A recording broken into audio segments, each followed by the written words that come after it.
क्या आप जानते हैं कि शराब से नशा क्यों होता है? शराबी फिल्म में अमिताभ बच्चन एक गाना गाते हैं, नशा शराब में होता तो नाचती बोतल, पैमाने झूमते मैं कदों में होती हलचल। आखिर ऐसा क्यों नहीं हुआ कि बोतल नाचने लगी? और इससे भी बड़ा सवाल कि कुछ लोगों को 2 पैग के बाद नशा हो जाता है और कुछ लोगों को 8 से 10 पैग के बाद नशा होता है। आखिर ऐसा क्यों होता है और शराब से नशा क्यों होता है? एक जवाब है कि अल्कोहल की वजह से नशा हो जाता है, लेकिन इसका साइंस समझना जरूरी है क्योंकि शराब पीना बहुत ज्यादा बुरी बात नहीं है, बशर्ते आप बिहार में न हो। संविधान आपको इसकी इजाजत देता है, लेकिन फिर भी आप इसका सेवन कर रहे हैं तो उसके बारे में सब कुछ जानना जरूरी है ताकि वो आपको नुकसान ना पहुंचा सके। तो आइए जानते हैं शराब की वजह से आखिर नशा क्यों होता है। नमस्कार, मेरा नाम है अनुराग मिश्रा और आप देख रहे हैं जनता जंक्शन। तो ये सब कुछ हमारे दिमाग से जुड़ा हुआ होता है। दिमाग के इशारों पर पूरा शरीर काम करता है और शराब इसी दिमाग का कंट्रोल छीन लेती है और इसी आउट ऑफ कंट्रोल सिचुएशन को हम नशा कहते हैं। रही 2 पैग और 8 पैग की बात, तो दिमाग कितना देर या कितनी शराब की मात्रा को कंज्यूम करने के बाद खुद को अल्कोहल के हवाले करता है, उसी के आधार पर किसी की पीने की कैपेसिटी तय होती है और उसी के आधार पर तय होता है कि किसी को 2 पैग के बाद नशा होगा या किसी को 8 से 10 पैग लगेंगे। अब ये समझिए कि जिस ड्रिंक के कारण आपको नशा होता है और जिस द्रव्य को आप पीते हैं उसमें अल्कोहल लीडिंग फैक्टर होता है। सारी की सारी चीज जो आप पीते हैं वो अल्कोहल या शराब नहीं होती है। जैसे ब्लैक डॉग एक स्कॉच विस्की है, उसको आदर्श के तौर पर रखें तो 42.8% अल्कोहल उसमें होता है। किसी भी रेगुलर बियर में 5% के आसपास का अल्कोहल होता है। अब आप जब इस द्रव्य को पीते हैं तो ये काम कैसे करता है इसको समझिए और यहां से आपको समझ में आएगा कि शराब से नशा क्यों होता है।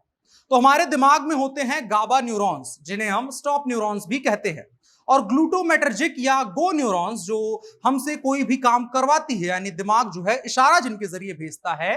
शराब इन दोनों न्यूरॉन्स के ऊपर गहरा असर डालती है और कुल मिलाकर के हमारे दिमाग के काफी ज्यादा हिस्से में कामकाज बिल्कुल रुक जाता है। इसमें से एक हिस्सा है प्री फ्रंटल कॉर्टेक्स, यानी आपके दिमाग का आगे वाला हिस्सा। आमतौर पर यह काफी सक्रिय होता है, लेकिन अल्कोहल इसे एक पर्टिकुलर टाइम पीरियड के लिए किसी भी कामकाज नहीं छोड़ता है। प्रक्रिया समझिए, आप एक गिलास से भरा शराब उठाते हैं, पीते हैं, गले के रास्ते शराब आपके पेट में पहुंचती है। पेट के एक हिस्से के द्वारा 10% अल्कोहल सोख ली जाती है, बाकी छोटी आंत में जाती है। यहां से हमारे खून में शराब की सप्लाई शुरू होती है। हमारा लिवर 15 मिलीग्राम प्रति घंटा शराब को मेटाबोलाइज कर सकता है, यानी कि उसका चयापचय हो सकता है, यानी उसको एनर्जी में कन्वर्ट कर सकता है। अब अगर आपने 1 पैग भी पिया है तो वो 30 ml से कम का नहीं होगा, मतलब एक्सेस शराब आपकी आंत में होगी। अब अल्कोहल खून की नलियों के जरिए शरीर के अलग अलग हिस्सों में जमा होने लगता है और यहीं से आपको नशे का संकेत मिलने लगेगा। मांसपेशियों के जरिए अल्कोहल दिमाग की तरफ जाएगा और यहां से शुरू होगा असली खेल। अब अगर आप शराब पीने के बाद कभी बेहोश हुए हैं, यानी उस समय का किया धरा आपको याद नहीं रहा है, तो वैज्ञानिकों के हिसाब से शराब दिमाग के उस हिस्से जिसे हिप्पोकैम्पस कहते हैं उसको कुछ देर के लिए बिगाड़ देती है। हिप्पोकैम्पस दिमाग का वो जगह होता है जो तमाम तरह की जानकारियों को याददाश्त के लिए एक फाइल के तौर पर स्टोर करता है और जरूरत पड़ने पर आप उसे रिकॉल कर लेते हैं, लेकिन इस दौरान फाइल नहीं बनती है क्योंकि सारा सिस्टम गड्ढ हो गया होता है और ये अलग अलग लोगों पर अलग अलग असर डालती है। वैज्ञानिकों के हिसाब से दुबले पतले लोगों का दिमाग जल्दी कंट्रोल खोता है। महिलाओं के ऊपर भी शराब का असर तेज होता है और वो जल्दी कंट्रोल खो देती हैं। दिमाग का एक हिस्सा होता है अमेगडाला। अमेगडाला हमें खतरे के बारे में सतर्क करता है। अल्कोहल का इस पर भी भयंकर असर होता है और ये अपना काम ठीक से नहीं कर पाता है। ये कभी आपको बहुत ज्यादा डरा सकता है जबकि खतरा कोई ना हो, और कई बार खतरा होते हुए भी आप उसके प्रति बेहद लापरवाह हो सकते हैं। अल्कोहल का असर इस बात पर भी निर्भर करता है कि उसका सेवन जल्दीबाजी में किया जा रहा है या आराम से। खतरा जल्दीबाजी में ज्यादा होता है। उदाहरण के लिए समझें कि कई बार दोस्तों में एक तरह का कॉन्टेस्ट होता है, पूरा गिलास एक साथ पीने का, और इसके बाद वैज्ञानिकों का कहना है कि अल्कोहल की अचानक से मात्रा शरीर में बढ़ती है। शरीर अगर इसको अब्सॉर्ब कर लेगा तो नशा कई गुना ज्यादा बढ़ सकता है, और अगर नहीं अब्सॉर्ब कर पाएगा तो उल्टी हो जाएगी। ज्यादा शराब पीने के बाद ब्लैकआउट भी होता है। इसका यह मतलब नहीं हुआ कि आपकी आंखें बंद हो जाएंगी, बल्कि आपके दिमाग के हिस्से कई जो होते हैं वो सुन्न हो जाएंगे और सब कुछ देखते हुए भी आप ये नहीं तय कर पाएंगे कि आप क्या देख रहे हैं या फिर क्या कर रहे हैं। दावे ये भी किए जाते हैं कि नशे की हालत में कुछ लोगों का सेक्सुअल बिहेवियर भी बदल जाता है।